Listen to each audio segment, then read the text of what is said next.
Halo guys, balik lagi sama gue Febri Chris. Jadi kemarin-kemarin ada yang kirim chat WA ke gue seperti ini. Naik share dong alasan berani memulai agar lebih banyak lagi yang termotivasi. Waduh, disuruh motivasi nih guys. Gue nggak tahu ya video ini bakal jadi video motivasi atau enggak, karena gue bukan motivator juga. Tapi gue harap ini bisa membantu menjawab dari teman-teman yang masih bingung nih atau masih galau kapan waktu yang tepat untuk berani memulai bisnis kayak gitu.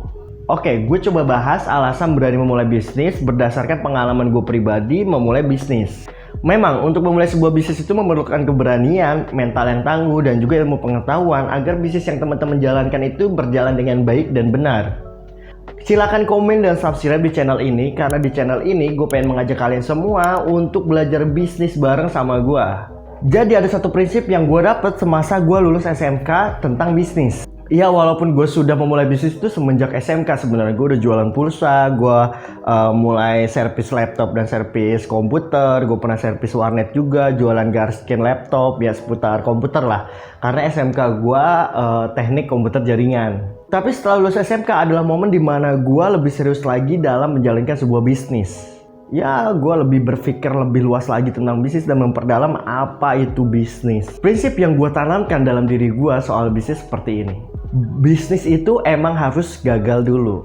Ya, walaupun ada juga sih yang bisnis kali dua kali langsung berhasil, langsung sukses, tapi itu sedikit banget. Dan gue ngerasa diri gue bukan orang yang beruntung yang baru sekali dua kali bisnis langsung berhasil kayak gitu. Gue takut banget dan gak mau banget mengalami kegagalan merintis sebuah bisnis di masa tua gue. Jadi daripada gue harus mengalami kegagalan di masa tua, lebih baik gue mulai sedini mungkin dan menghabiskan jatah gagal gue di masa muda. Tinggal pilih aja mau gagal di masa muda apa di masa tua. Mau merintis di masa muda atau di masa tua. Sedangkan bisnis itu emang harus gagal. Karena menurut gue kalau masih muda, gagal tuh masih mending gitu. Karena badan masih lebih kuat dibandingkan lo nanti yang udah tua.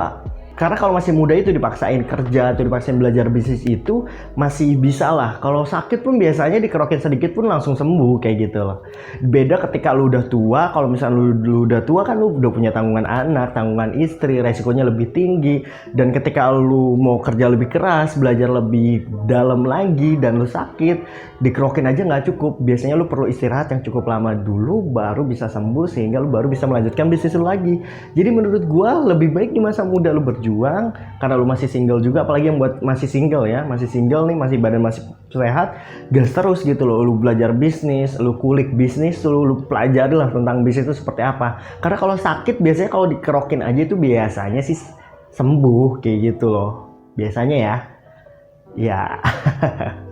Untuk menjadi pebisnis yang kuat, kita tuh harus melewati kegagalan dulu. Kenapa? Karena kegagalan secara langsung adalah faktor yang membuat jati diri kita tuh semakin kuat, mental kita tuh semakin kuat, dan pengalaman kita pun semakin banyak.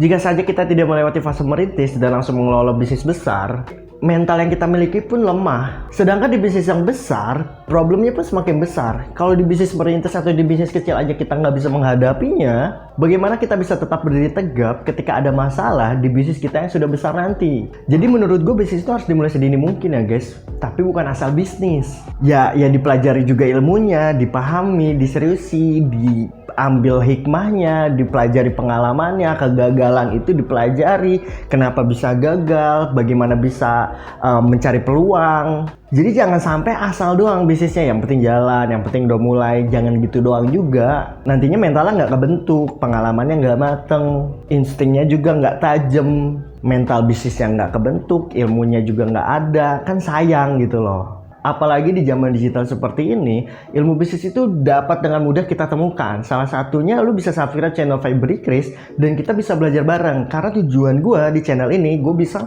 ngebantu banyak para UMKM kuliner yang masih di bawah untuk bisa meningkatkan kualitas produknya dan bagaimana dia bisa terus meningkat bisnisnya.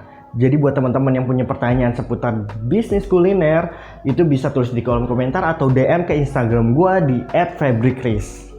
Oke, gue rasa cukup. Thank you banget yang udah nonton video ini. Gue harap gue bisa membantu teman-teman semua, terutama para pebisnis kuliner UMKM. Thank you so much. See you next time.